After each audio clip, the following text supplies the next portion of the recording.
Come on. This is Outside the Round with Matt Burrill, a Raise Rowdy podcast. Yeah.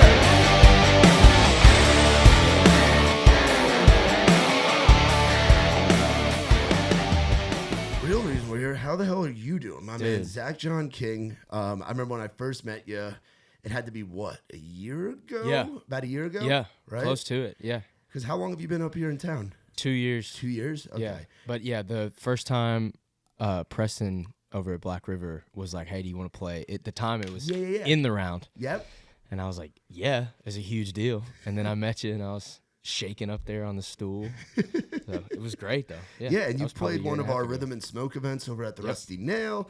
You've kind of bounced around and done all of our different things that we have within Raised Rowdy. And over the past, I guess, like few months now, it's just been, life's been different, huh? Yeah, a little bit. It's picked up. It's been fun. I'm grateful for it. Yeah. I think it's managing time and expectations and relationships and all that. Where do you think all that change kind of starts for you? Man, probably balancing it like at home. Yeah. Like when I try to manage it to where when I'm home, I'm like home. Yeah. I put the phone best I can. Put the phone Dude, down. that's my biggest thing too. Unplugging from these damn cell phones, bro. Yeah. It's fucking difficult. It's tough. Especially like our worlds with being in the music industry. Yeah. Because we're not off. Like we don't have off time. Like we'll have our set time of like when shows are, or or in your case when you have a write, or when you're doing something like this, when I'm doing something like this.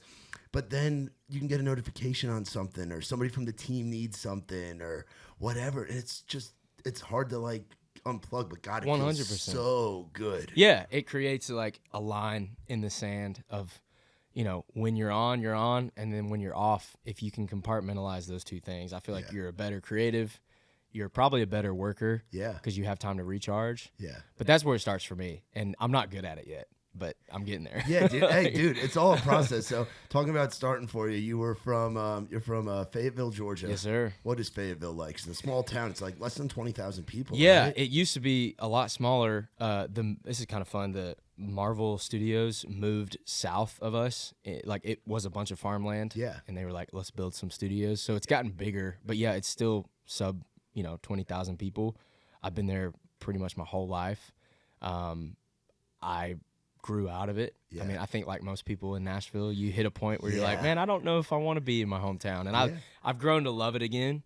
But there was a moment where I was like, I don't want to be here. And so I left. And now the irony of that is like when I get home, I'm like, oh, this is kind of nice. I think that's just natural for anybody with their hometown. Because like I grew up in a New York City suburb. Yeah. Like I grew up where there were a lot of people. Yeah. And I was like, man, I want to get away from this shit. I want to get to a small area. Not that Nashville's a small city by any means. Compared to New York, yeah, compared to New York. But growing up, I used to be like, man, I like the city's just a pain in the ass or whatever. Then I move away, and I'm prouder to be a New Yorker now than I ever have been. Just like I'm sure you relate to. Totally. Coming from a small town like Fayetteville. Totally. Talk about Marvel Studios. Is that like... So that's like the big Marvel movies and shit? Yeah, like all of the... I think they were... At the time, they were called Pinewood Studios. Okay. But they made like all of them down there. Like my buddy saw...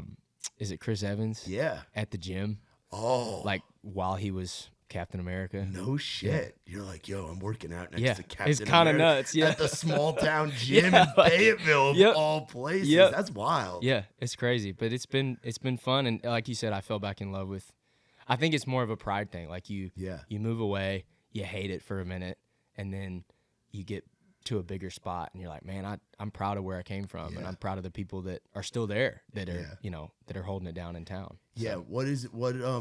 For some, like, what would be the thing to do in Fayetteville, Georgia? Like, what do you grow up doing? Are you guys like hang out in the Walmart parking lot, folks? We did a lot of talking in a couple of parking lots. Okay. There's trying to think. There's a lake. We have one lake. All right. Lake Horton. Yeah. Lake Horton. All right. You can go walk and run.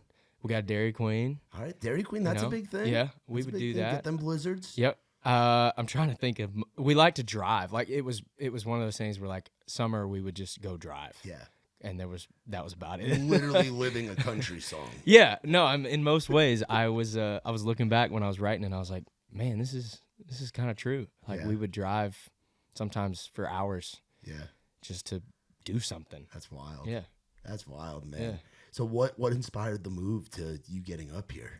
Yeah, I was in a indie band in Athens, Georgia. Dude, so I freaking love Athens. It's the best. I love all of Georgia. Honestly, there's not much bad with Georgia. Three places that really hold my heart are Athens, Rome, and Statesboro. Yes, sir. So the different ends of the state, like you have Athens, like the college town of all college towns. Yes. If people ask like, what's your favorite college town or what's one of your favorite cities that you've gotten to go on the road to, Athens is up there. More bars per square capita than I think anywhere in the world.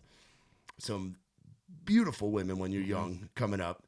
And a thriving music scene. Oh, it's such like a thriving the music best scene. place to start. I mean, we started the band, and we were all in different states, and then we were like, okay, do you move to Nashville or do you move to Athens? And we were like, why don't we start in Athens? It's a smaller pool. Yeah. But it's such a great spot to cut your teeth. With a lot of history. Totally. A lot of history. Yeah, REM's from there. REM coming out of there. Corey Smith on like the songwriter side. Yes. Guys like Brantley Gilbert, John Langston, Colt Foreman. You name any of the Georgia guys. But when I think of like the Athens scene, I think of the guys that are from nearby. Like Brantley being from Jefferson. Oh, yeah. And Corey being from Jefferson. And then guys like John Langston and Jordan Rager being from Loganville just up the road. Totally.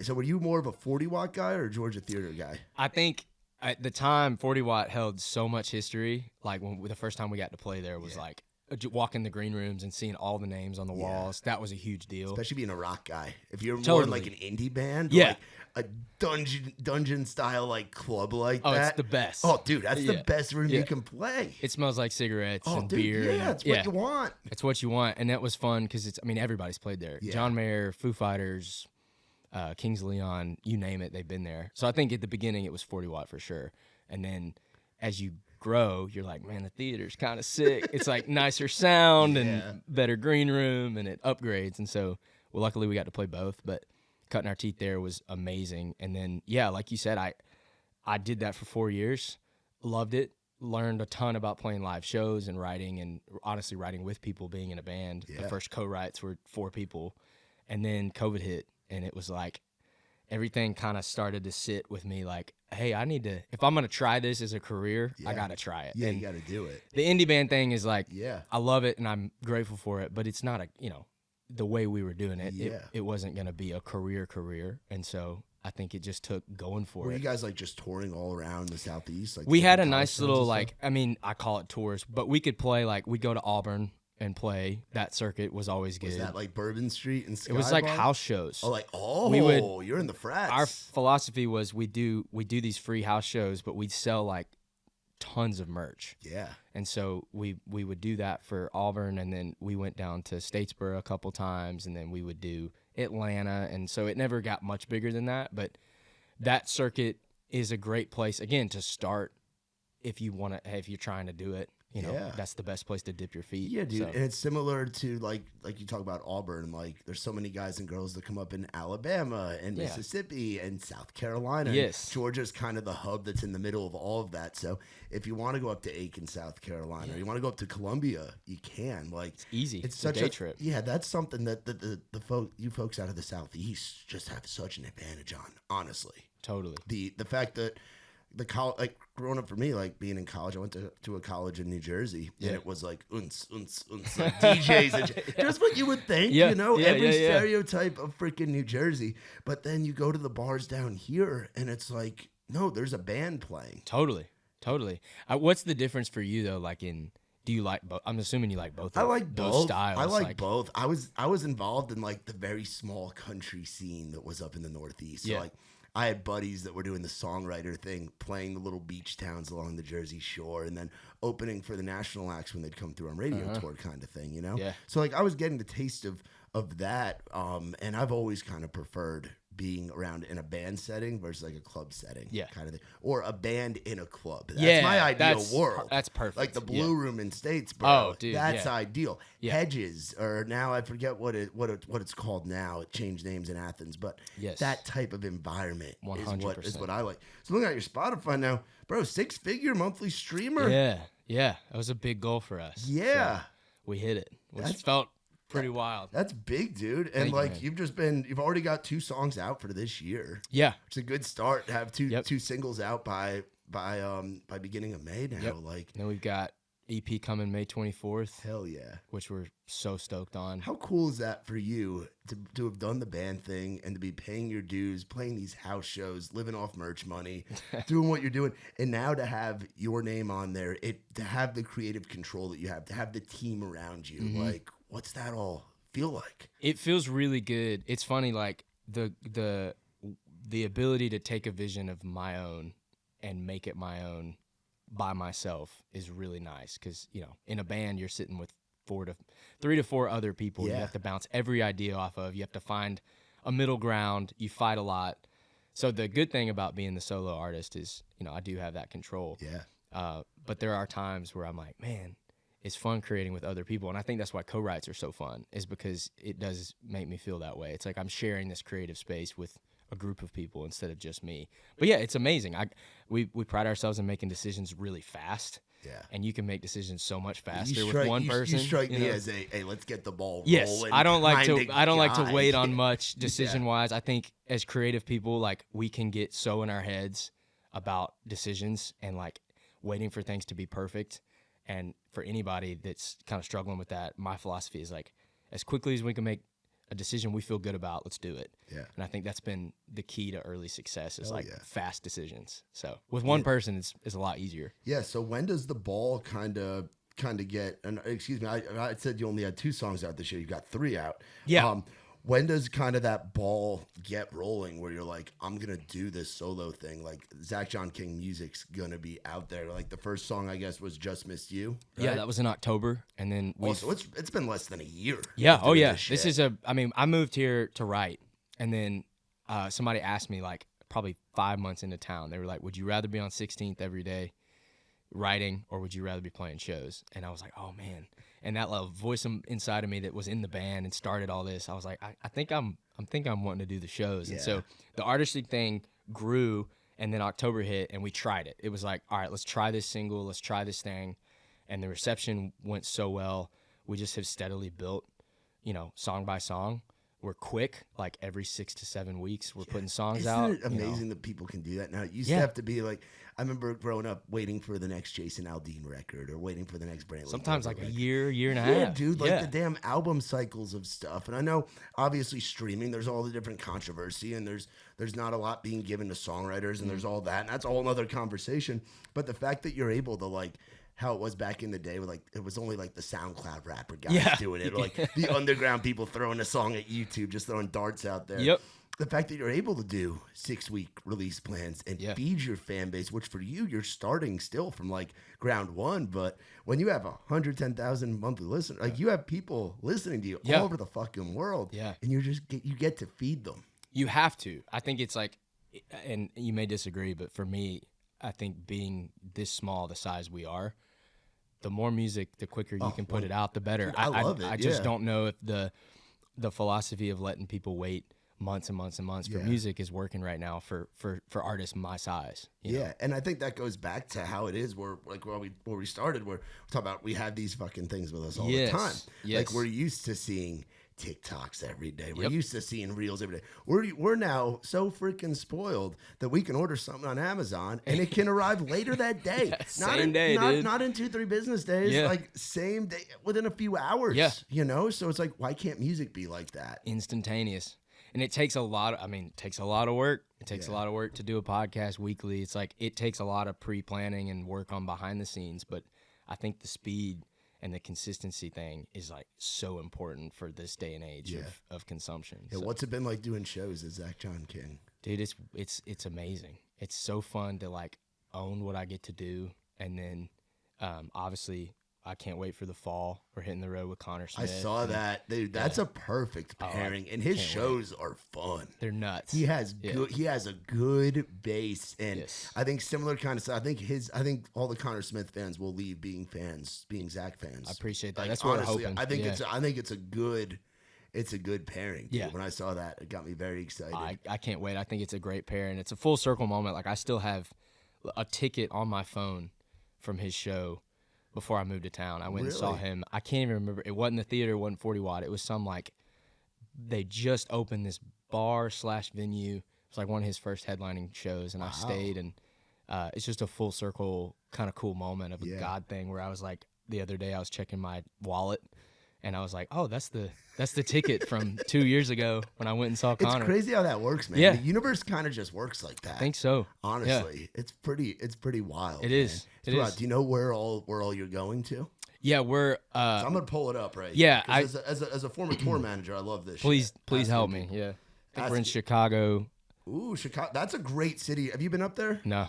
So that is one of country music's biggest markets. Like, I've if heard. you look at like your streaming numbers and stuff. Yeah. It's always like Chicago. Chicago and Dallas and Atlanta are like always at the top for country artists all over the country. But maybe I can pull it up. Let me pull it up on your like Instagram or something. Yeah, I think tour flyer. And I have that second half. I think Jonathan Hutcherson has. Another great guy too. The best. Another great guy. Yeah, the best. And similar to your style as well, and to Connor's style, which fits really well. For sure. So you are on. Oh, you have some fun ones. Yeah.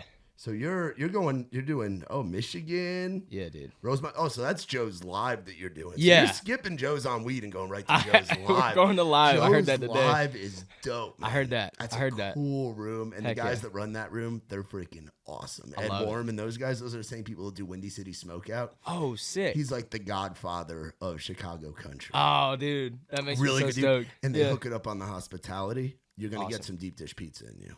That's amazing. You're going to eat some good pizza. I've had it shipped. I've had a deep dish pizza shipped. You got it shipped? But we got it from what's the famous one? Luminanti's? Yeah.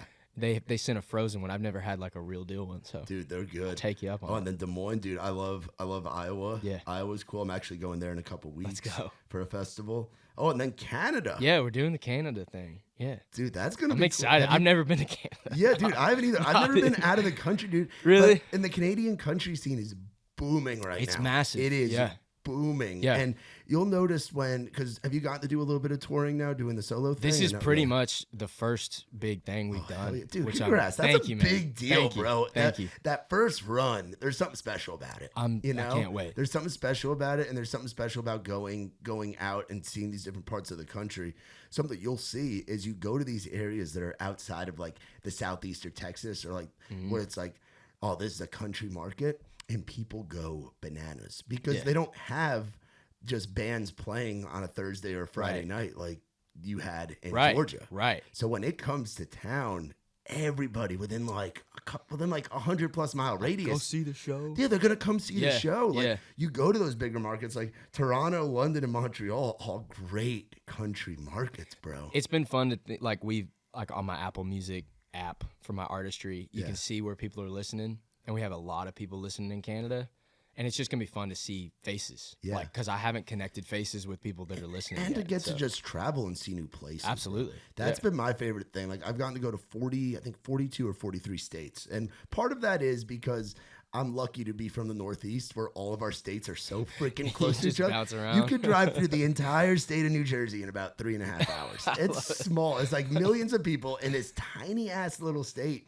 So like growing up, I'd gone through all the Northeast and gone through the Mid-Atlantic, but then being on the road, I got to go to places like South Dakota, like Colorado, like Iowa, like Wisconsin, like all these different spots, and you're only in them for a quick amount of time.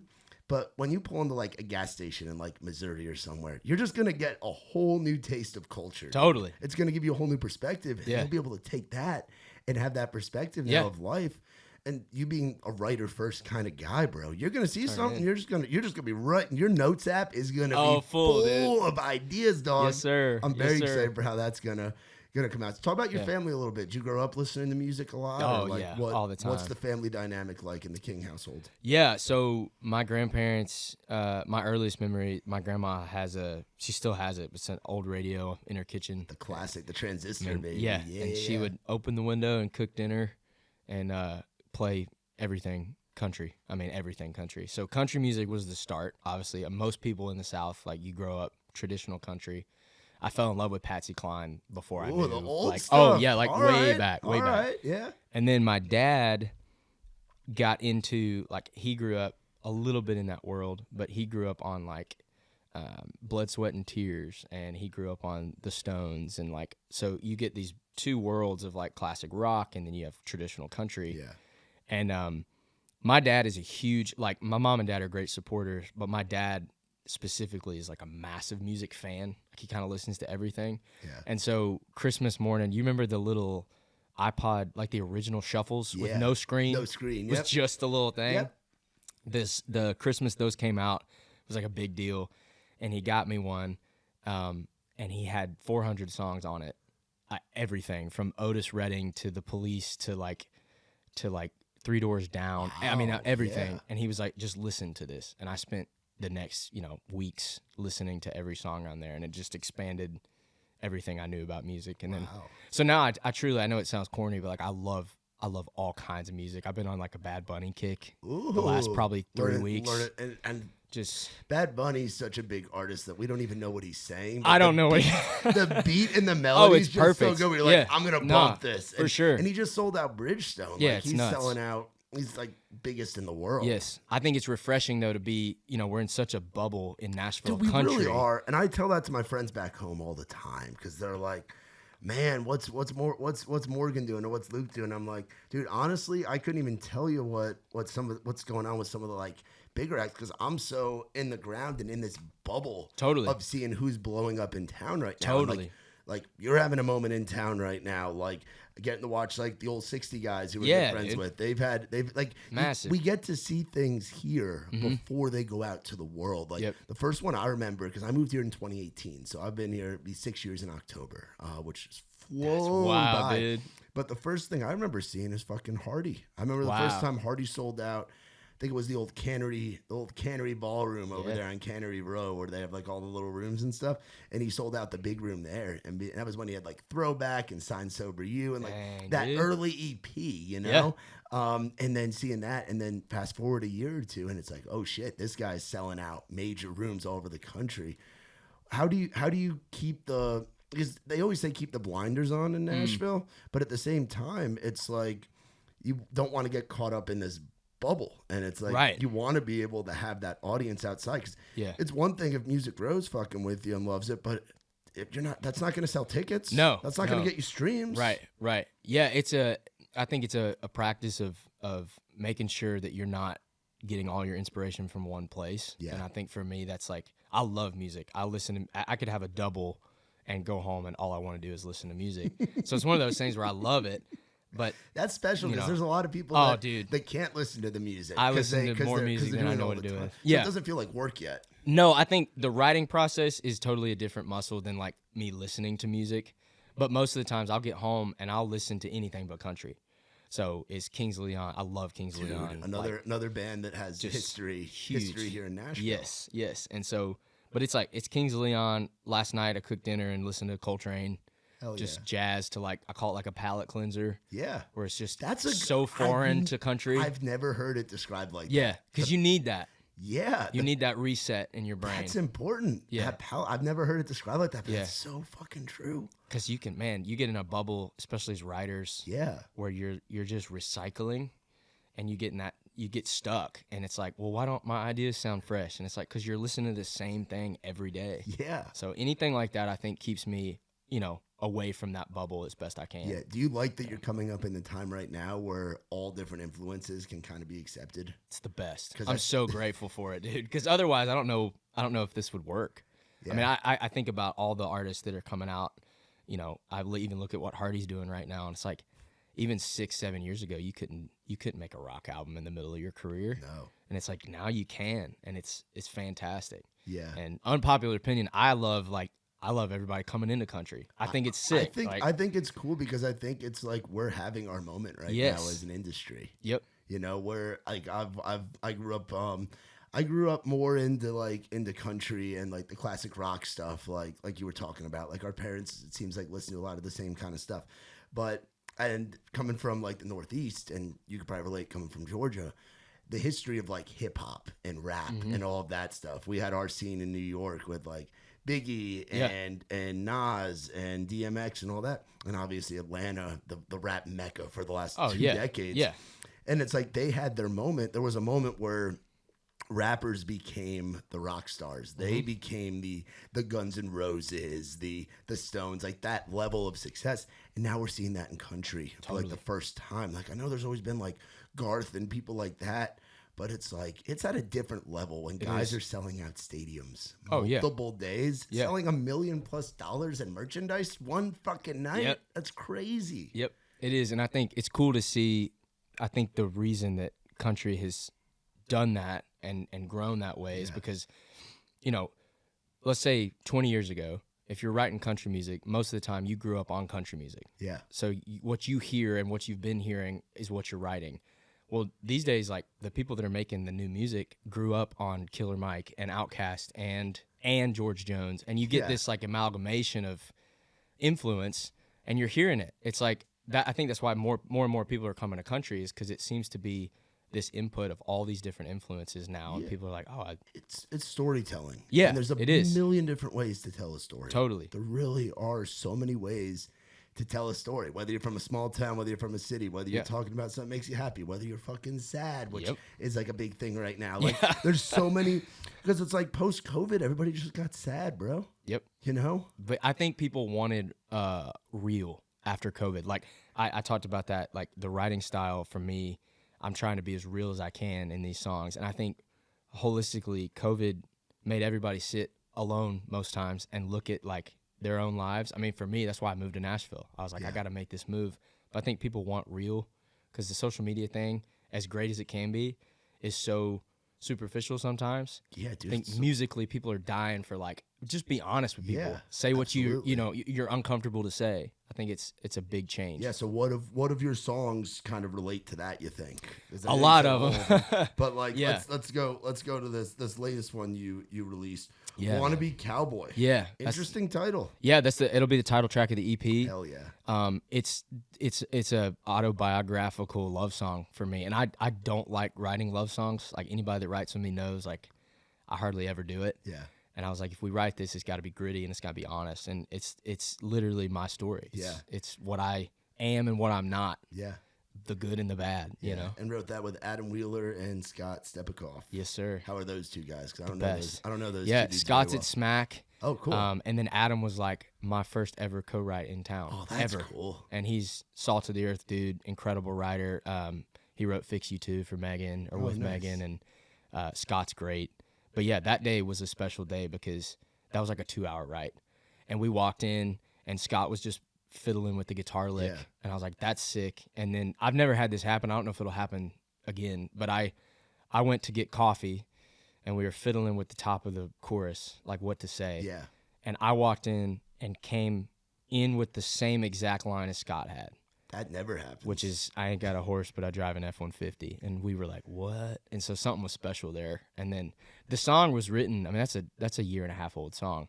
And a lot of those, like, the pile gets higher and higher and you start to forget older songs, but that one every time was beating out the new stuff. So yeah, because it's tough to like, people are like, oh, he just put out this new song, but it's like that song's been living for a long time. Yeah. So how many songs do you think you're writing a week right now? I'm writing 5 days a week, sometimes doubles. Damn. So I mean, on a good day, we're getting a song a day, so 5 to 6 a week. And it's just, I mean, to me, like, I look at it like throwing darts. Like, the more darts you throw, the more times you're going to hit. And so for me, it's a game of volume and discipline. I want to be a good songwriter. And I think the artistry thing inadvertently can kind of pull you away from, like, actually learning how to write a good song. Yep. And, I want to be a really good songwriter as well, because I'm in the room with people that are incredible songwriters, and I don't want to just be the artist that's have you had that, oh shit, what am I doing in the room with this guy? Oh yeah.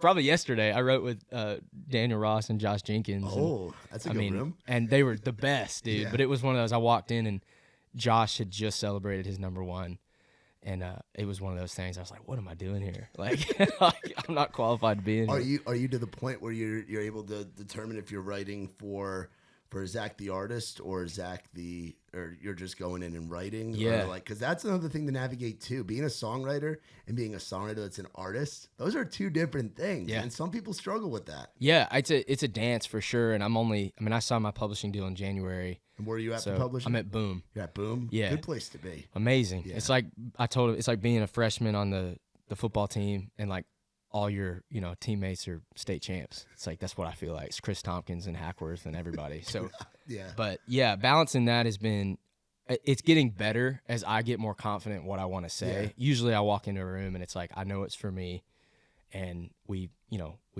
throw out ideas for me. But most times what I do is like, best idea wins. So whatever idea in the room is the best that day is what we write. And what that does for writers and for me is it takes the pressure off of somebody having to come in and have to hit a bullseye every time. Yeah. And it's more like, can we get the best song today we possibly can? And most times I end up loving it. But the days I don't, you got a great song you can go pitch. Yeah, absolutely. Especially writing with a guy like Hackworth. Dude. Oh, it's nuts. When we talk about like guys that are raised rowdy, Jacob Hackworth. Jacob Hackworth was raised very, very, very and rowdy. He's just having a year, man. Dude, I mean, it's nuts. Yeah, Dude's that was what was cool about Key West. Was seeing him down there. Were you down there this year? I wasn't this year. No? I went last year. You went last year. That's right. Yeah. But seeing Hackworth just bopping around. Yeah. Because it's like when guys have something to celebrate down there. Mm-hmm. Like, because I remember years ago, like Taylor Phillips was down there this year, but like years ago, I remember Taylor telling stories about like when Hurricane went #1, he was starting to have his success, and so like seeing guys like Hackworth and Heath and those dudes like have their moments right now, but still be the same dudes. That you would hang out with at Losers or Red Door or wherever. They're selfless, incredible people. I mean, I was with Heath in Kentucky the other night, and it's just like, this dude is such a genuine human being. Yeah. And that's another thing. I think ego in town is like almost non-existent, at least in the writing world, because I just don't think you can have it and be creative at the same time. Yeah, especially nowadays. Right. Especially nowadays, for sure, dude. Yeah. Absolutely. So what do you like doing when you're not? You talking about cooking last night? I love to cook. You love to cook? I loved it. That's probably my...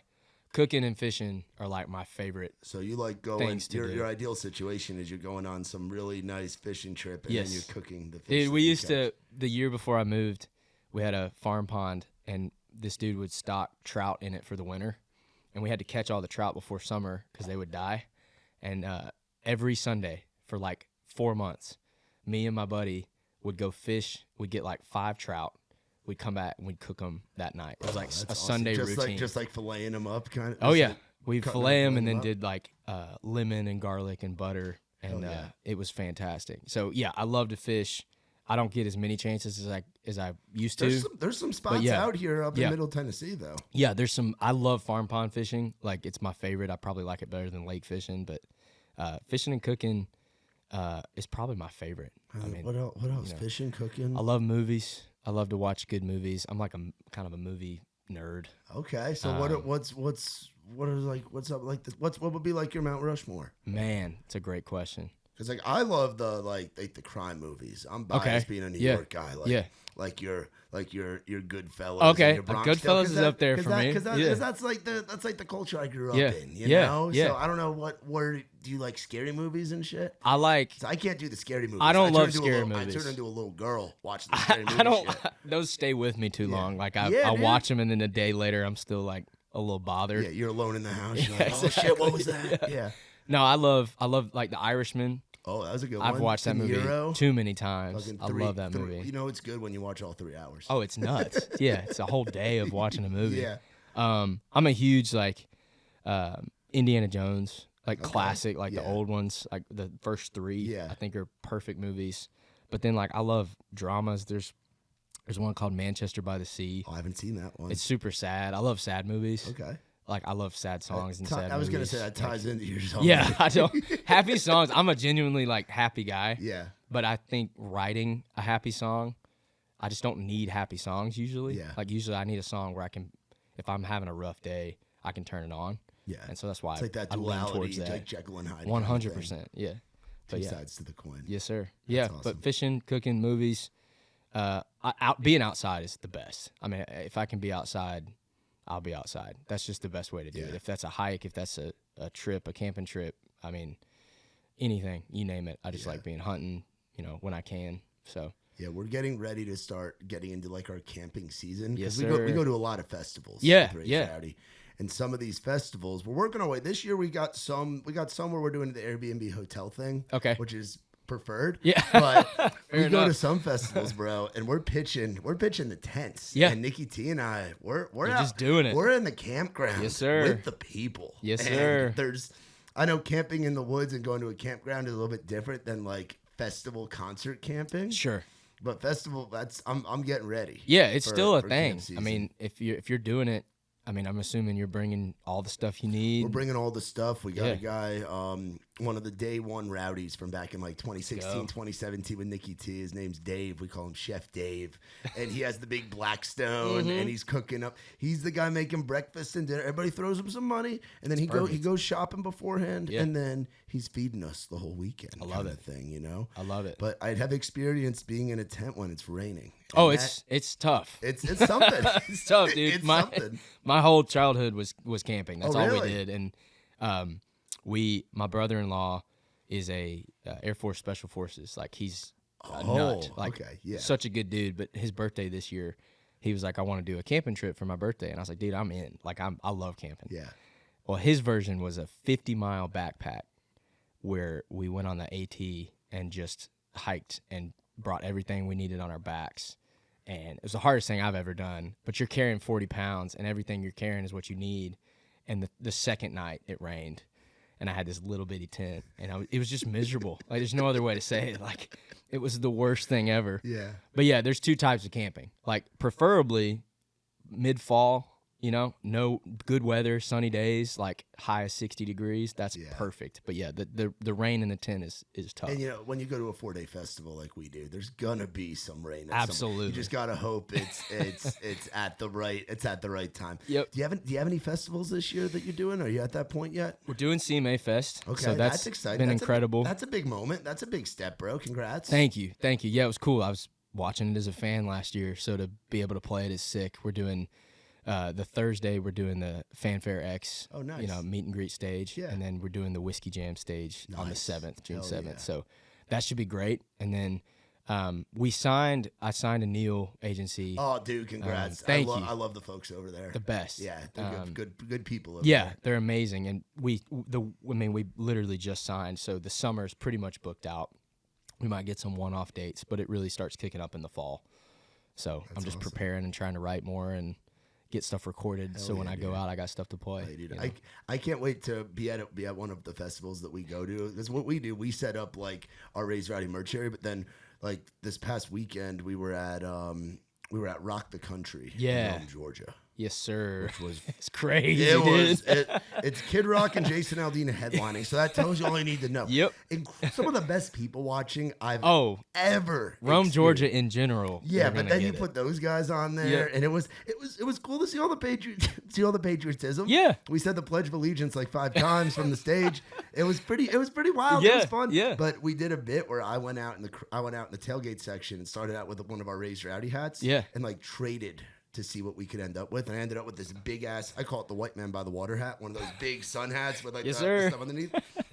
And some of the stuff that I was like trading and swapping to get there, it's like half a can of Zin. It was like shooter of Bacardi to give to this, to give to that. Half bag of Sun Chips, like an open bag of Sun Chips that I traded for like not Crocs, but a pair of Walmart Gators, like the Walmart branded. Discount. Yeah, dude. Yeah. So it's like the people at festival. I can't wait for when we go to a festival and we see your name on the side stage and then eventually on the main stage, bro. Be sick, because it's gonna happen. And the festival culture is just a lot of fun. Yeah, and it's such.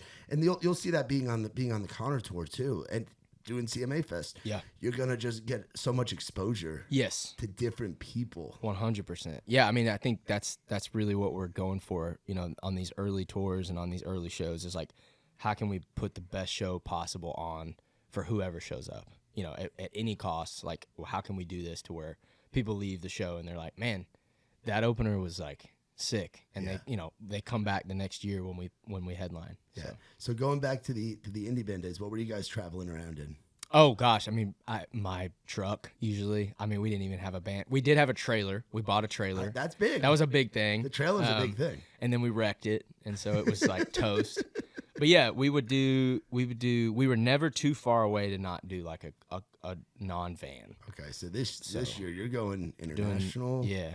Are you going out with the band, or is it acoustic? So the U.S. run is gonna be full band. Okay. Like, no holds barred. Like, we're doing it. Yeah. So it'll be a van and trailer and a crew, which will be fun because that's kind of, I haven't done any of that since the band. Yeah, days. are you like driving guy, or are you like stretching out in one of the rows guy, or are you riding shotgun with your feet up on the dash kind of? I feel like I like to drive, but I think we'll take shifts. I think we'll have a nice little regiment. Like if our merch guy, got some sleep the night before, he might drive. But I like to drive. I don't mind it. And then I think the Canada run, it'll just be me, acoustic. So I think I'm sharing a bunk with the Connor crew. So nice. That'll be good. Have you been out on a bus before? I haven't. This is all new for me, man. The bus stuff's to go from how you've toured in the past, truck, and especially it's really nice that the Canada run is after the U.S. run, because you'll get to be with the boys in the van pulling the trailer, and then you'll get spoiled in the bus. I know, like I have something to look ahead to. Yeah, like, dude. All right, cool. I've done that before. Where like. One weekend you're in a bus or you're in a bandwagon, and then the next weekend you're in the 4350 that you're hoping doesn't break down. Like I've done that shit. And so to have that at the end is something to look forward to. That'd be really cool. And the bus is fun. Well, I guess you'll take whatever bunk they give you, right?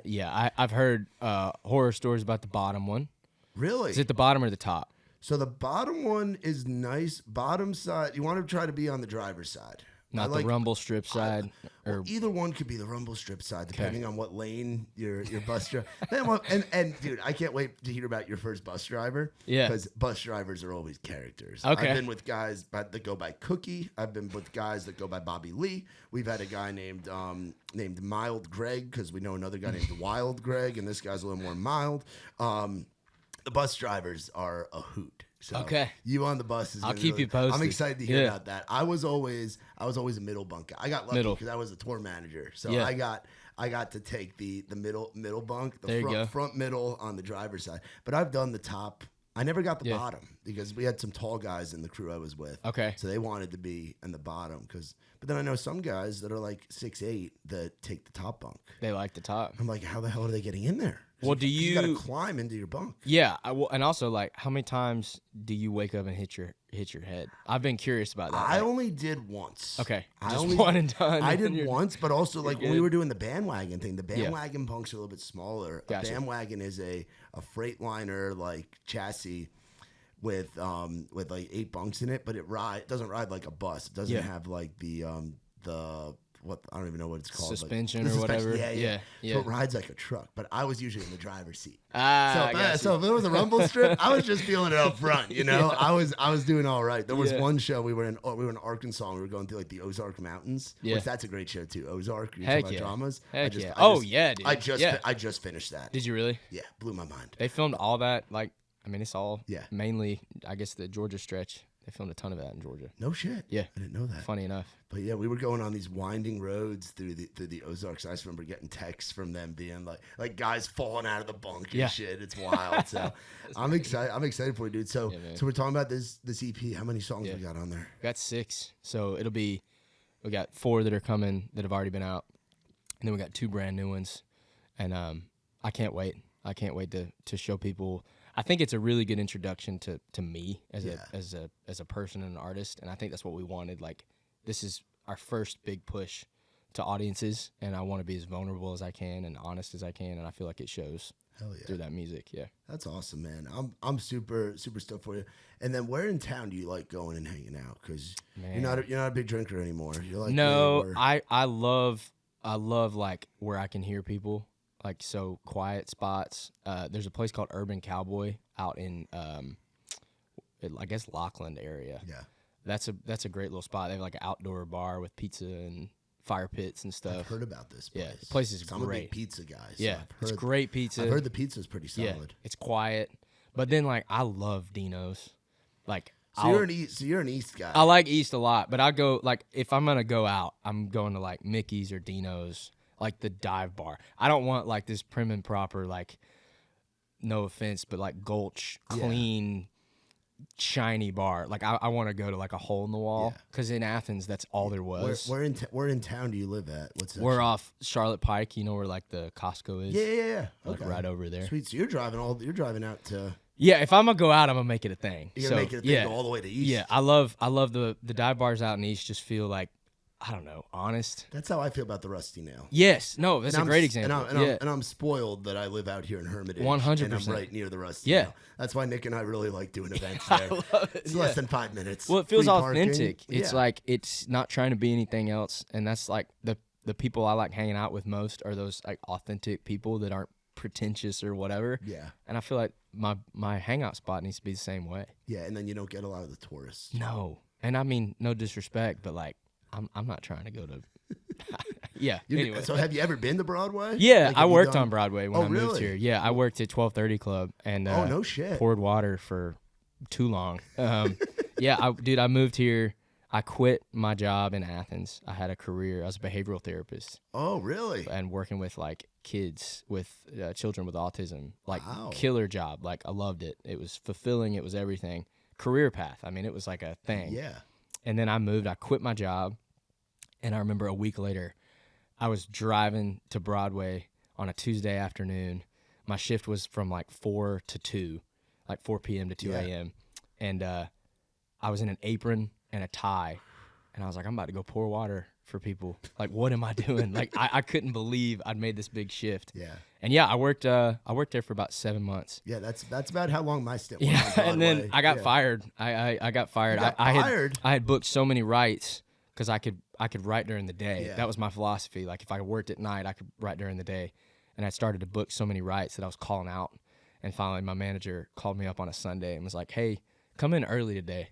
I pulled up in my outfit, and he's like, "Yeah, I think we're done." And I was like, "All right, cool." But that's probably one of the greatest things that's ever happened. Best thing that ever happened, because it forced me to. I was like, "All right, now we got to do it. Like now we really got to do it." There's no safety net. Yeah. And I think I heard Hardy talk about that, like the Plan B thing.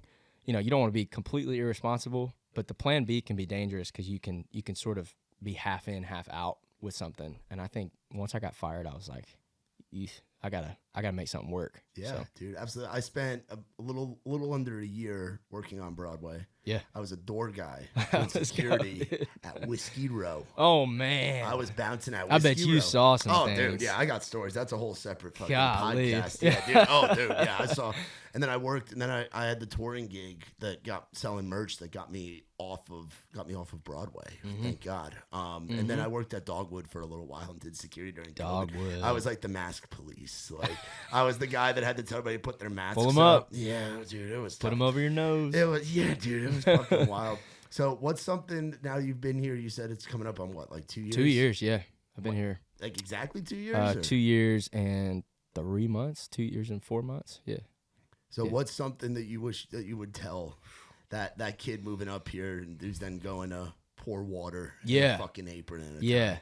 I think everybody starts somewhere is the first thing that I'd reinforce. Like, don't feel like you're doing something wrong by starting at ground zero, because most everybody that moves here with a chip on their shoulder has to start somewhere.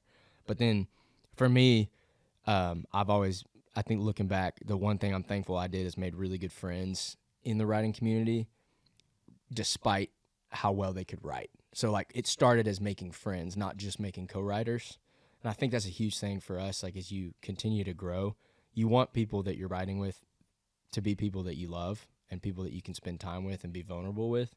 And so making friends before making like business partners in this town, I think is huge. And the town is hospitable, man. Like, dude, it really is. I mean, y'all were great to like usher me in early. Dude, absolutely. And I appreciate it. And I think as a writer and an artist, like your camp of people need to be your friends as much as they are talented songwriters. Instead of saying, "Hey, we should write sometime," "Hey, let's hang." Go hang out. Hey, me and my buddies are going to Dino's. Come meet up with us. Yes, no, for sure. Because I mean, that text instead of, "Hey, we should write sometime," like make it friendship first. Yeah, because the rights will come. I mean, the rights will naturally happen if you get along with somebody. It's Nashville, but that initial meeting, I would tell younger me, like, don't walk up to somebody and be like, "We need to write a song." You know, walk up to somebody and be like, "Hey, let's go hang out. Let's have a cup of coffee. Let's get breakfast. Let's get a drink." And naturally, as you form those relationships, then the writing happens. And the writing's usually better with people you're comfortable with, anyways. So it's 100%. It's a win-win. You can be vulnerable with that person. Absolutely. That's awesome, dude. Well, man, I appreciate you coming out here to the Herm. Thanks, man. And now coming up on rush hour, we'll get you. we'll get you out of here. Yeah, man, appreciate you. Dude, we appreciate the hell out of you. Wannabe Cowboy. I'm very excited for the EP, bro. Debut EP, May 24th, baby. The first of many, bro. And we're super stoked to have you as a part of our Raised Rowdy family. We got you a little water bottle right there. Thank you, man. Our friends from Orca Coolers. It's amazing. They gave us a bunch of coolers to give away at festivals this year, so we're doing like the sign up, win a Raised Rowdy cooler kind of thing. Love like the coolers we have at Live Oak and stuff. This is sick. And then yeah, we'll get you in some hats and stuff. But dude, where do people go to find you if they're not following you already? Man, Instagram, TikTok, everything is simple. It's ZachJohnKing. Zach John King. No underscores, no numbers, nothing. Hell yeah, dude. Find me. Well, brother, I appreciate that. Thank you, man. Be sure to check out our boy, Zach John King, Wannabe Cowboy, the debut EP. It is coming, and we're super stoked to be on the lookout for him on the Connor Smith tour, and more dates to be coming. The man just signed a booking deal. We're super stoked for you, brother. Thank you, seriously, man. we love when the good folks win. Seriously, and you're one of the good guys. So we love you, and very happy to have you on the show. Like I said, follow Zach. Be sure to check out raisedrowdy.com for more on us. Like, rate, subscribe, tell your mama and them. For my man, Zach John King, I'm Matt Burrill. This has been Outside the Round. Thank y'all.